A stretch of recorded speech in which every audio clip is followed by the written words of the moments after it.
¿La luz check engine de tu vehículo está encendida? Podemos ayudarte con O'Reilly Veriscan. Es gratis y provee un informe con soluciones basadas en más de 650 millones de escaneos verificados por técnicos maestros certificados ASE.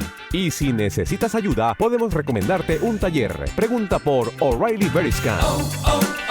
O'Reilly Auto Parts.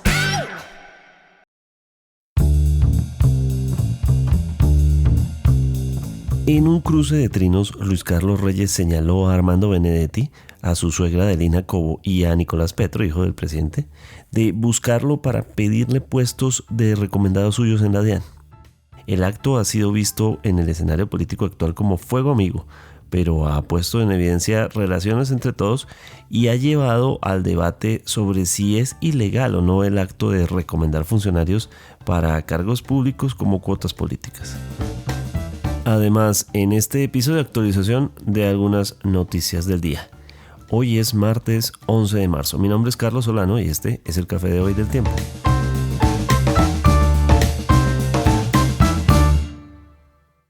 El Tiempo es un medio aliado de The Trust Project.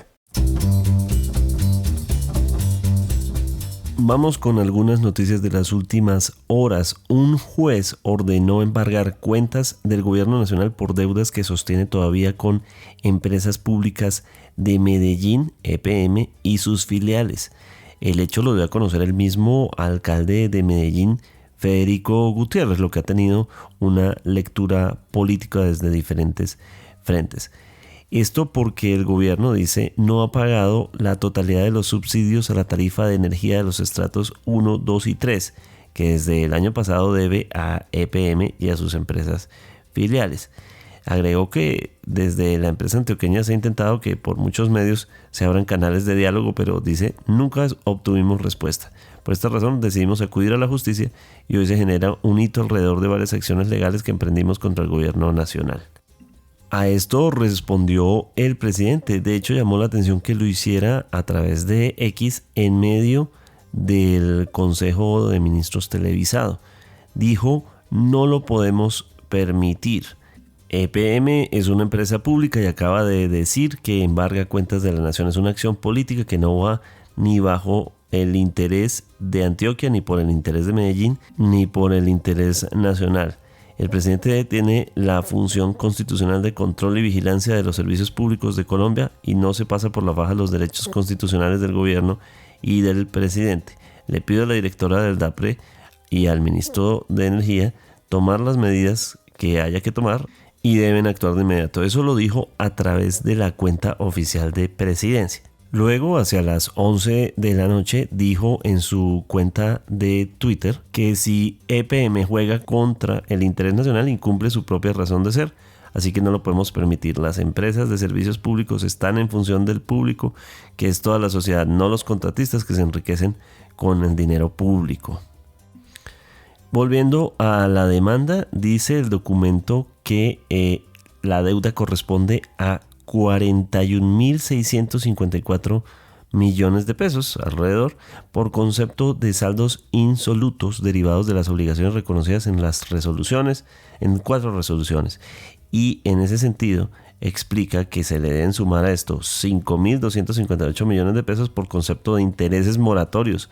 Básicamente estamos hablando de una deuda que el gobierno no le ha pagado a las empresas y que el juez determina que pueden por esa vía embargar las cuentas, es decir, la cantidad específica de la deuda.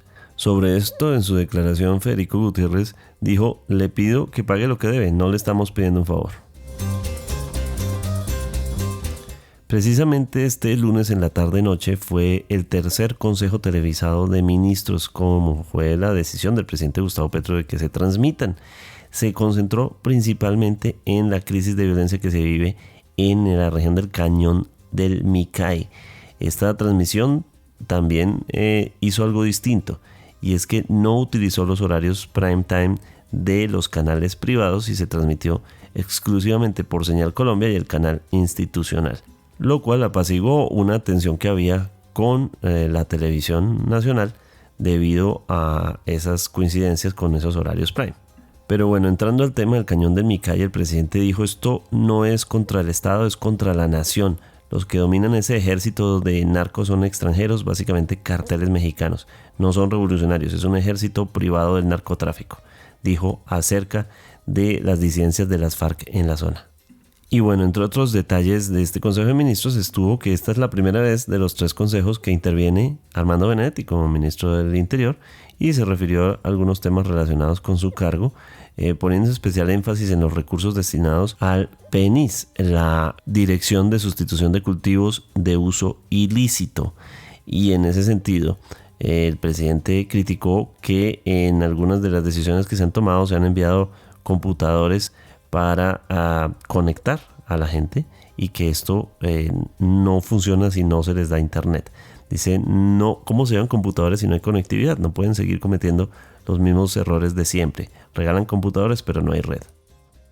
Y bueno, esta agenda también se nutre de otra noticia que se produce desde el despacho del presidente Gustavo Petro, quien decidió que Ecopetrol intervendrá en la importación de gas y comprará a Qatar.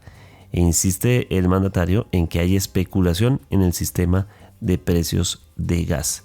Esto a la vez que se confirma al mismo tiempo los buenos resultados de la exploración en Sirius, que es ese banco de reservas de gas natural descubierto por Ecopetrol y Petrobras.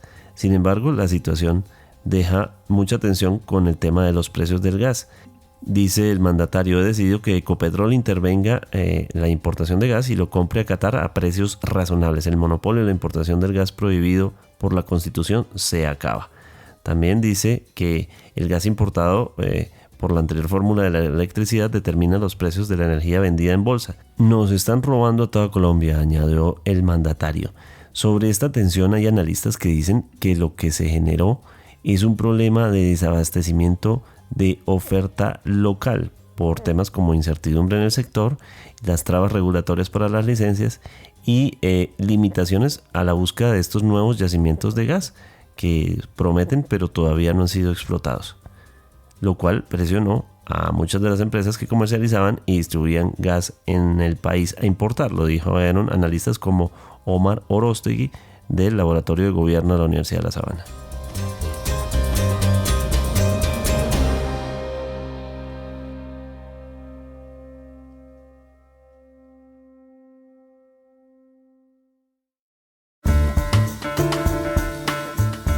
No podemos abandonar la agenda política que es protagonista todo el tiempo en el país, en este punto por una polémica que encierra algo más grande. Y es que el exministro de Comercio y otrora director de la DIAN, Luis Carlos Reyes, ha señalado a Armando Benedetti, así como a su suegra, Adelina Cobo, y al hijo mayor del presidente, Nicolás Petro, de buscarlo para obtener cómo poner gente de su cercanía en puestos, es decir, recomendaciones por puestos. Y esto añadido a la lista que había publicado hace un tiempo, en la que desde diferentes sectores, desde la oposición, desde el mismo pacto histórico, lo llamaron, dice él, a pedirle puestos. Pero el tema se ha crecido porque pues Benedetti le respondió y le dijo que está loco, que es un payaso y que eso no ocurrió cuando él era ministro. Nada de lo que él está diciendo. Y asimismo, pues ha respondido que no hay ninguna ilegalidad. Pero entonces, ¿qué es lo que está bien o está mal en esta situación? Hablamos con Mateo García, subeditor de Política del Tiempo, para entender qué es lo que está ocurriendo aquí y hasta dónde llegan los límites sobre la legalidad y ilegalidad de recomendar gente para puestos. Bienvenido, Mateo. Carlos, un saludo para usted y para todos los que nos acompañan nuevamente en este nuevo capítulo del Café de hoy. Vamos por lo primero, Mateo, que es entender qué es lo que está pasando exactamente en estos días, los enfrentamientos a través de X y el calor de las declaraciones que han buscado o se han manifestado a través de insultos, que también han mostrado chats, pantallazos de conversaciones previas de Benedetti con Reyes el señor conocido como Mr. Taxes. ¿Qué es lo que está pasando aquí? ¿Y por qué involucra además, entre otros, el hijo del presidente Gustavo Petro? Bueno, Carlos, yo creo que lo que estamos viendo no es nuevo y es un nuevo capítulo o un nuevo desarrollo de esa guerra en la Casa de Nariño, que en un principio hablábamos de fuego amigo, pero ya eso de fuego amigo no tiene nada y es un propio canibalismo que se ha venido presentando durante las últimas semanas en el gobierno. No es nuevo, no es nuevo. Recordemos que desde el inicio del gobierno ha habido pujas internas, hay unas luchas de poderes muy duras en el gobierno nacional, pero desde el Consejo de Ministros del 4 de febrero, que fue cuando el presidente Gustavo Petro presenta a Armando Benedetti como jefe de despacho, y en la cual todos se fueron contra Benedetti, contra Laura Sarabia, y eso provocó un remesón ministerial y la salida de varias figuras, entre ellos Francia Márquez del Ministerio de la Igualdad. Entonces, básicamente es un nuevo episodio de esto.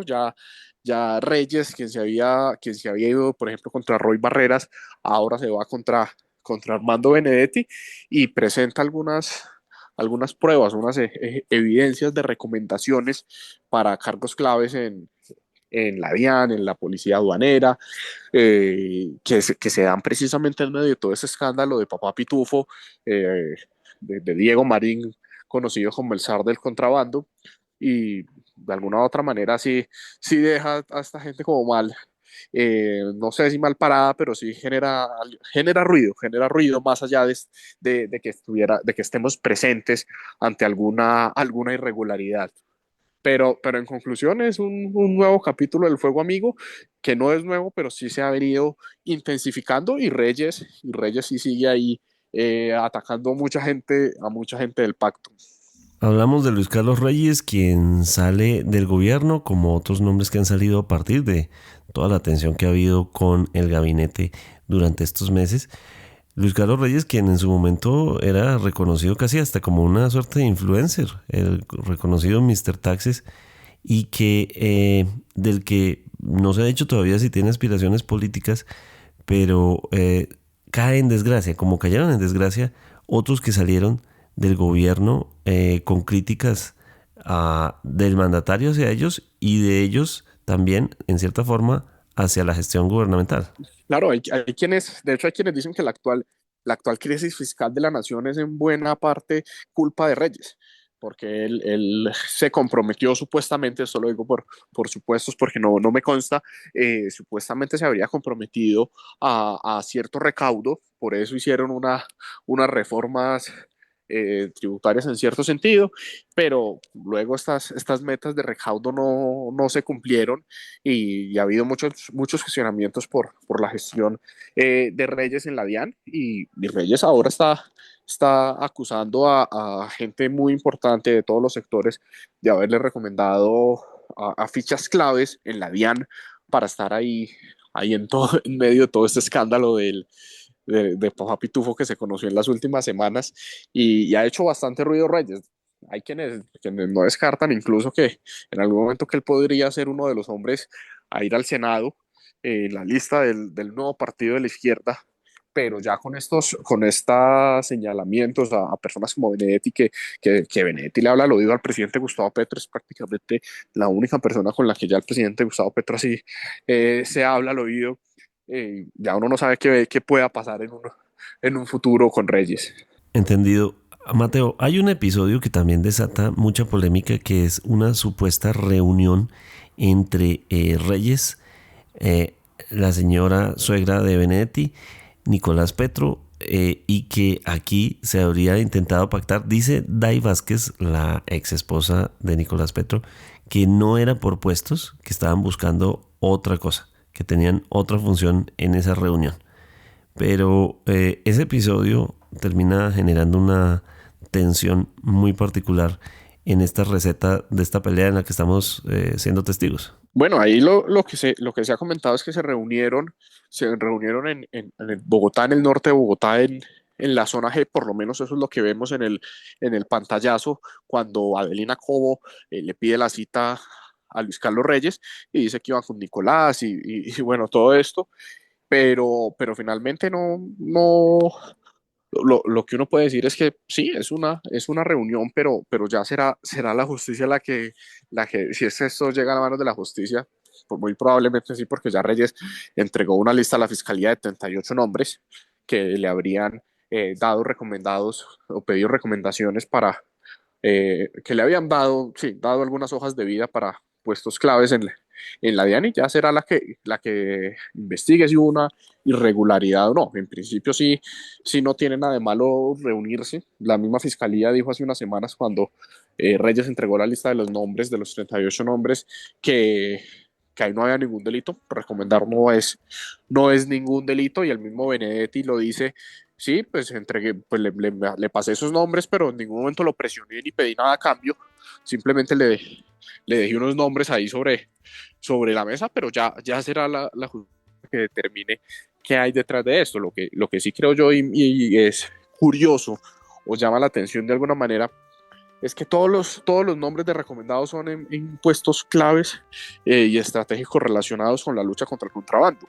Esto sí ya es otro tema, pueda que sea una coincidencia o no, pero definitivamente sí será la justicia la que tenga la última palabra.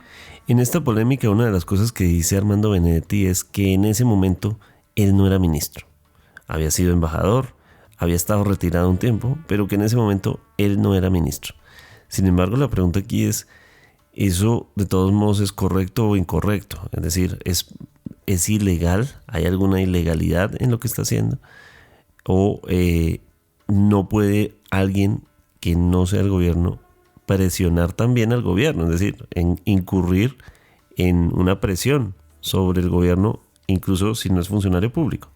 No, la verdad sí creo que es un análisis que tendría que hacer la misma justicia. Lo que realmente vemos es un recomendado, una hoja de vida que se envía, y ya ahí no hay nada más. O sea, lo que hemos visto hasta el momento no se puede catalogar como algo ilegal o legal. O sea, no sé, se la pongo así como para que los oyentes entiendan. Usted me puede recomendar a alguien eh, de la Escuela de Periodismo para la sección política, y ahí no hay nada. Y trabajamos en la misma empresa, pero hasta ahí. Ya uno no sabe lo que se esté moviendo detrás, y esos intereses, y será como la justicia la que determine si realmente puede haber alguna irregularidad. Pero en principio, y lo dijo la misma fiscal, recomendar a alguien no es ilegal. O sea, ya otra cosa hubiera sido como una amenaza. De hecho, Reyes denunció a Roy Barreras porque le dijo prácticamente que sería como si a Messi le dañaran las piernas en el momento más prometedor de su carrera. Eso sí podría ya tener otras consecuencias, pero ya Roy también demandó a Reyes, y están ahí pendientes de una conciliación, e incluso pidió un examen médico para el exministro. Muy polémico eso. Mateo, esto ocurre en un momento neurálgico para las funciones del ministro del Interior, Armando Benedetti. Es decir, está en medio de empujar la votación por la reforma laboral, de ver si va a pasar lo mismo con la reforma a la salud, todo lo que está asumiendo en este punto, y pareciera que esa coincidencia. Hay gente que dice, pero ¿por qué hasta ahora habla Luis Carlos Reyes al respecto? Se presta para suspicacias sobre si esto está frenando de alguna manera o intenta frenar de alguna manera al ministro del Interior, Armando Benedetti. Pues si es un intento de distraer a Benedetti desde el mismo petrismo. Entonces no habría, porque el que lo está haciendo es un petrista. Entonces ahí sí queda uno como raro, o perdido. Pero lo cierto es que Benedetti tiene, digamos que recién lo nombraron ministro de Interior, se conoció que la Corte Constitucional, que la Corte Suprema de Justicia, perdón, lo iba a llevar a juicio, y ahí está sin distraerse, y logró conseguir los votos para sacar adelante la reforma laboral, no, la reforma de la salud en la Cámara de Representantes, y ahí también se está moviendo para conseguir los apoyos en la Comisión Séptima del Senado para la reforma laboral. Entonces, que sea un punto de distraer a Benedetti, no lo veo tan así, porque él lleva con estos problemas, por ejemplo, las investigaciones en la Corte ya hace un tiempo, y ahí ha seguido firme haciendo su trabajo. Pero si es una manera de sabotaje contra Benedetti, por así decirlo, pues está directamente relacionado desde el petrismo y lo que siempre ha pasado, es desde el mismo pacto histórico y el mismo gobierno donde se han desatado los más grandes escándalos y son ellos mismos los que han hecho estos escándalos, por así decirlo, y generado estas crisis del gobierno. Recordemos, por ejemplo, Nicolás Petro, una de las primeras grandes crisis fue con la captura de Nicolás Petro, el hijo del presidente. No podemos olvidar la discusión entre Laura Sarabia y Armando Benedetti cuando lo que les provocó a los dos la salida del gobierno en su momento. También lo que pasó con la niñera del hijo de Laura Sarabia. Entonces son muchos episodios ya que todo surge en el seno del gobierno y ahí sí que llama bastante la atención esta situación. Y ya que toca el tema y como colofón de este episodio, estamos en medio de la atención que hay sobre 3 senadoras de la Comisión Séptima para lo que sea el futuro de la reforma laboral y además, más adelante, de la reforma a la salud. Pero son 3 senadoras cuyos votos decisivos van a determinar si la reforma laboral logra pasar esa comisión. ¿Cómo es ese tema y por qué el foco en estas 3 mujeres en una situación que se parece un poco a la que, en otra situación que es parecida pero que terminó muy mal, en la que las luces se pusieron sobre Yidis Medina? Eso terminó mal. Pero esto, ¿qué nos dice? Es decir, ¿de qué estamos hablando en este punto?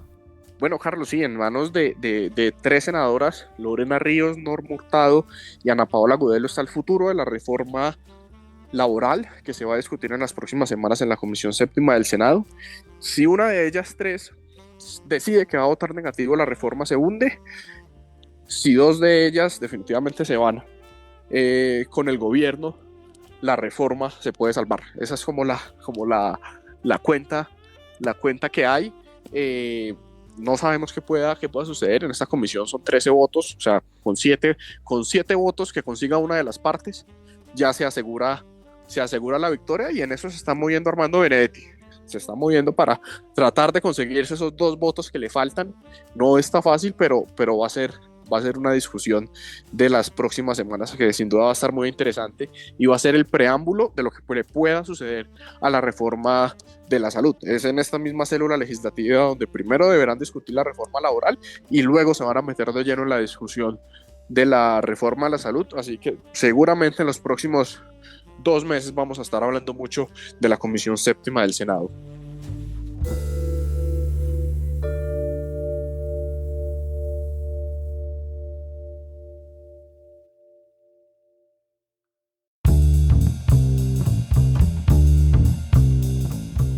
Gracias por acompañarnos en el café de hoy. Suscríbase en todas las plataformas de podcast y en el canal de YouTube de El Tiempo. Nos encuentran también en Instagram y en X como @podcasteltiempo. Además, si quieres recibir a través de WhatsApp la notificación de cada nuevo episodio, sigue el enlace que se encuentra en la descripción o envíenos un mensaje con la palabra suscripción al teléfono 320-300-5327 y haga parte de la comunidad del café de hoy. Mi nombre es Carlos Solano. Podcast El Tiempo.